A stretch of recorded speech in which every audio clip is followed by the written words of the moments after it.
Chef suprême des armées, le colonel Assimi Goïta, a présidé aujourd'hui le comité de la défense nationale élargi aux membres du gouvernement. La rencontre consistait, je l'annonçais tout à l'heure, à évaluer les actions des forces de défense pendant les 2 dernières années dans la lutte contre les forces du mal et définir les perspectives. Nous vous proposons d'écouter le président de la transition, des propos recueillis par Nouhoum Sissoko.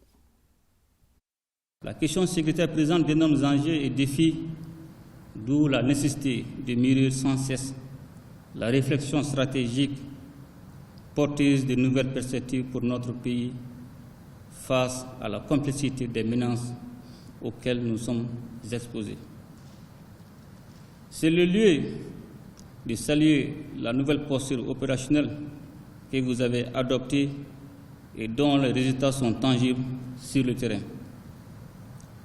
Tout en vous invitant à maintenir dans la durée la confiance retrouvée au sein de la troupe, soyez rassurés que l'un des soucis majeurs des autorités de la transition demeure la mise à disposition des moyens adéquats afin de conduire avec professionnalisme et engagement les missions certes difficiles mais nobles dont le succès inspirera les jeunes générations. Cette culture de la bravoure est désormais un devoir collectif à assumer pour que vive notre nation. D'août 2020 à nos jours, la dynamique opérationnelle a significativement changé eu égard au renforcement et à l'équipement des forces en moyens de combat terrestres, aériens et aéromobiles. Des communications de nos détracteurs font malheureusement le jeu de ces groupes criminels dans le but de ternir l'image des forces de défense et de sécurité auprès de la population. Des résultats salutaires sont obtenus au quotidien, même si certains défis persistent. Cependant, les forces armées maliennes sont engagées sur tout le territoire pour la sécurisation des populations et des biens. C'est le lieu, à travers Monsieur le ministre de la Défense et des anciens combattants, de féliciter l'ensemble des forces de défense et de sécurité pour leur courage et leur dévouement au service de la patrie.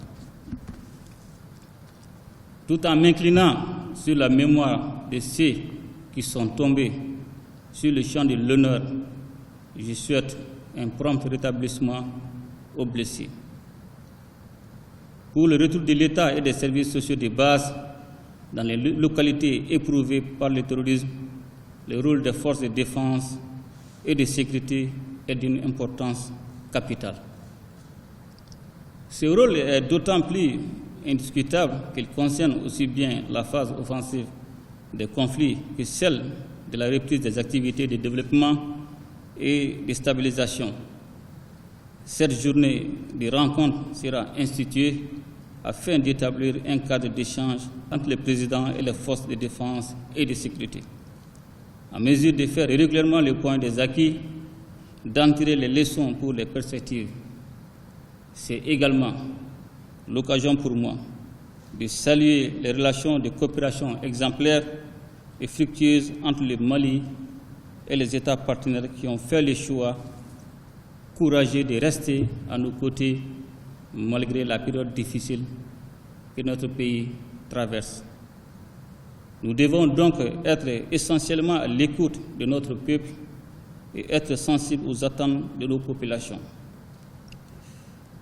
Monsieur l'inspecteur général des armées et services, Monsieur le chef-d'état-major général des armées, Mesdames et Messieurs les chefs-d'état-major et directeurs des services, dans ce contexte particulier, les responsables militaires que vous êtes doivent relayer les orientations des autorités, car l'outil de défense est un symbole de la souveraineté d'un État.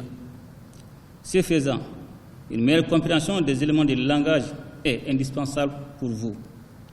Les éléments structurants guidant la conduite de l'action gouvernementale sont et demeurent le respect de la souveraineté du Mali, le respect des choix stratégiques, la défense des intérêts vitaux du peuple malien dans les prises de décision.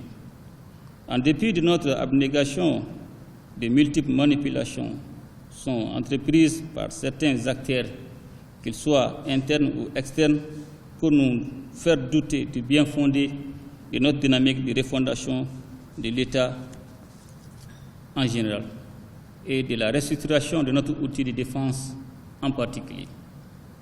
C'est pourquoi nous relevons en permanence dans les rapports et interventions des manipulations liées à la question des droits de l'homme, des actions de diabolisation de nos partenariats, sans compter les initiatives insidieuses pour éroder la confiance du peuple dans la marche de la transition.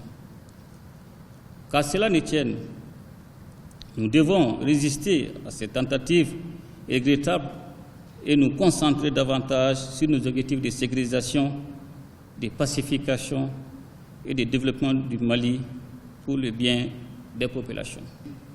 C'est en restant constant, déterminé, prévenant et alerte que nous pourrons être efficaces dans la conduite de nos actions pour atteindre les objectifs assignés. Nous continuerons le travail entamé dans le cadre de la sécurisation intégrale du pays, tout en créant les conditions optimales d'une paix durable.